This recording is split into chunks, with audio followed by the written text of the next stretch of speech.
Hey everybody, it's time for another Mini Mondays, and today I'm going to be doing a follow-up on Star vs. the Forces of Evil Season 2. So if you haven't seen my Star vs. the Forces of Evil review, I recommend you watch it. I'll put a card here somewhere, I'll link it in the description and all that stuff, because I'm not going to be going over the plot or characters or anything like that, just going to be going over what's new. So what changed in Season 2? Well, the primary focus seemed to shift from being wild and crazy to telling a linear story, which I think was a good idea because they had perfect grounds for telling a linear story. But in saying that, I think it got a little bit too weird, to be honest. And coupled with that are the pacing problems. Now, I originally complained that the show was too fast. It had plot diarrhea spewing out of every orifice. Well, they did solve that problem, but they supplanted it with another problem, and that's that the pacing is too slow now. Not every episode, but a lot of the episodes just feel like, it just feels like they're dragging on. Like, I don't know what it is about it, but it's just like, half of the episodes are like, just do something kind of episodes, which sounds weird, but I think if you watch it, you might know what I'm talking about, where you just want to give the characters a good shove into actually doing something. Not to say it's boring, it just feels really slow. So yeah, definitely got a change of pace, which, I gotta say, I don't enjoy much. I like the show when it's being a little weird and a little wild, to quote the theme song. So, what's good about the changes? Well, I do like that some of the characters got a little bit more focused, like Buff Frog I actually think is fairly interesting. You know, he started as a lackey, but he became his own character, which I think is really good. Also, I think Marco got some good development too, and Ludo. Ludo as a villain actually became a real villain. You know, he wasn't just a joke anymore, he's an actual threat now, which I think is really good, to be honest. I like that he's not just silly anymore. He genuinely is a threat, which is good. Definitely shows good character development. Star, I think, got a little downplayed in this season, funnily enough. I don't like the direction they're taking her in. I just feel like she was a little bit, sort of like, not really selfish in the first season. She just sort of, kind of, you know, was sort of adapting to Earth's customs and didn't really know what to do, which is fine. But in the second season, I just feel like she got maybe a little bit more selfish in her actions. Maybe a little bit sillier and stupider, to be honest. A lot of people might not agree with me, but that's just how I feel.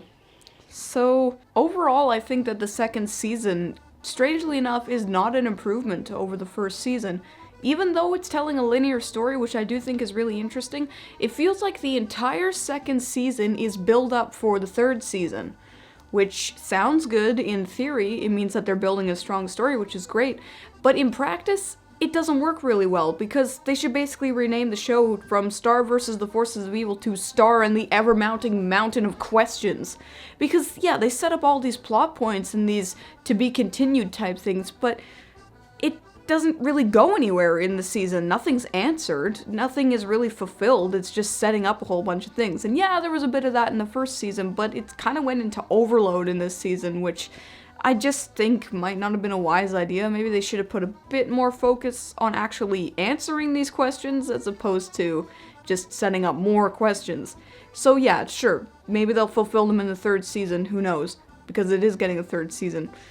But for now, I just think it's really frustrating having this huge mountain of questions and just no answers at all. A little frustrating.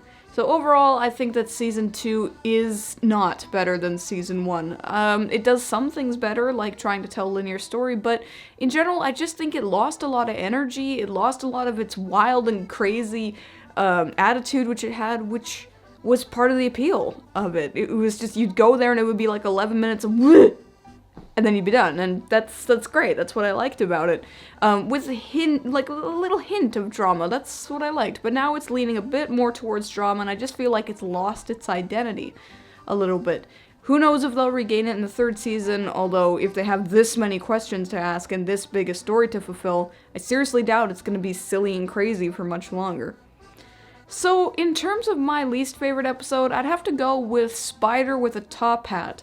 Now, this episode is about, well, a spider with a top hat who lives inside Star's wand, who wants to be a warrior spell, but he's an entertainment spell, so he's not very strong and he can't hurt anyone. So, I don't like this episode at all, really, mostly because I don't get the point of it at all. I mean, we've seen the inside of Star's wand before, and it's not this, like, big rotunda of living quarters where all these spells live, and sure, you could say they were building that up or something, but we've seen the inside before, and it wasn't that, so I just don't get it. It just feels like a waste of an episode, to be honest. Only the end part is kind of interesting, but you know, none of the characters are interesting. I don't really sympathize with Spider with a Top Hat because you don't really get to know him. You know, he was just a little character in the credits at one point. So, yeah, definitely my least favorite. And my favorite would have to be Gift of the Card. Now, in this episode, Star gives Marco a card to quest buy, a gift card so that he can buy whatever he wants, but it's a Friends to the End gift card, which means that he has to buy something that he actually truly wants before the expiry date on the card is up, or else he and Star will both be killed. Now, I like this episode because it really captures that wild and craziness that I had before in the first season, but also still with a hint of drama, which is what I liked about it, hint of story, hint of drama. And I just think it carries it out really well, too. It's got good pacing, it's got good character interactions, got good hint of drama, everything like that. I just think it all works really well. Also, the idea of a gift card that can kill you, I think it's pretty funny as well, too. So, yeah, obviously I'm still going to watch Season 3 when it starts. It's not like my interest in the show has waned at all. It's just I don't think Season 2 was really the strongest outing they've had so far. Definitely good episodes, some really good parts. It's just, sometimes they tried to fix problems but just created more problems, which, yeah, sure, they'll solve them in the future, hopefully. But, I don't know what'll happen. So, I'm just gonna make a quick prediction here based on some of the information that I got, and yeah, let me just say here, spoilers, I know there was already spoilers before, but really, like, spoilers. My prediction for Season 3 is that Toffee, the villain from Season 1, is a good guy. He's probably a really good guy, and in fact, probably all the monsters are good guys, because based on the whole Into the Wand tapestry thing going on here, I think Toffee is a good guy. So, who knows if that will be the truth, because I never got sort of an evil feeling from him. I think he's trying to battle the evil humans. So, yeah, that's just my prediction, but whatever. So yeah, Star Season 2. If you watch Season 1, I'd say still watch it. If you want to get into the series, start with Season 1 first, don't go to Season 2. Some people like to skip ahead, but no. Just stick with Season 1, you'll get a better outing for sure. And that's all I have to say about that.